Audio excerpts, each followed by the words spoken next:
ఏపీలో డీఎస్సీకి సిద్దమవుతున్న వారికి సాంఘిక సంక్షేమ శాఖ మంత్రి డోలా శ్రీ బాలవీరాంజనేయ స్వామి శుభవార్త చెప్పారు.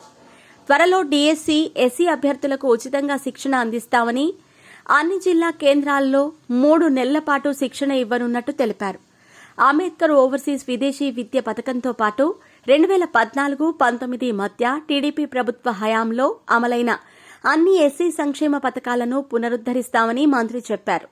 గుంటూరు ఆచార్య నాగార్జున విశ్వవిద్యాలయంలో రాష్ట్ర సాంఘిక సంక్షేమ శాఖ అధికారులతో మంత్రి సెమినార్ సమావేశం నిర్వహించారు. సాంఘిక సంక్షేమ శాఖ వసతి గృహాలు, గురుకులాల్లో చదువుతున్న పిల్లలకు ప్రతి నెల హెల్త్ చెకప్లు నిర్వహించాలి అన్నారు మంత్రి స్వామి. చదువులో వెనుకబడిన విద్యార్థులకు ప్రత్యేక తరగతులు నిర్వహించాలి అన్నారు. ఎన్ఐటీ, ఐఐటీ, నీట్, ఇంజనీరింగ్ సీట్లు సాధించేలా బోధన ఉండాలి అని చెప్పారు. మారుమూల ప్రాంతాల్లోని గురుకులాల్లో ఒప్పంద, పొరుగు సేవల ప్రాతిపదికన సిబ్బందిని నియమిస్తామన్నారు మంత్రి. రాష్ట్రంలో ప్రతి వసతి గృహంలో అంబేద్కర్, జగజ్జీవన్ రామ్ ఫోటోలుండాలని సూచించారు. అక్కడి విద్యార్థులకు వారి పుస్తకాలను పంపిణీ చేస్తామని, హాస్టల్స్లోని సీట్లన్నీ సెప్టెంబర్లోగా భర్తీ చేస్తామని అన్నారు.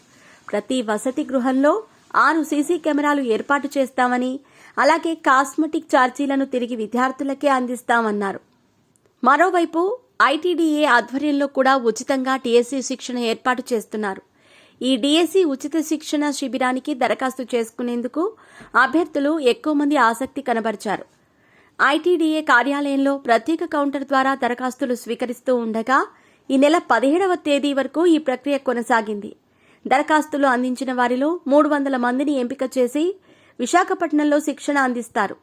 బీఈడీ, డీఈడీలతో పాటు టెట్లో అర్హత పొందిన వారి నుంచి దరఖాస్తులు స్వీకరిస్తున్నారు. ఉచిత డీఎస్సీ శిక్షణను కేవలం 300 మందికే శిక్షణ ఇవ్వనుండటంతో అర్హులైన చాలా మంది నష్టపోతున్నారని, ఈ సంఖ్య పెంచాలని అభ్యర్థులు కోరుతున్నారు.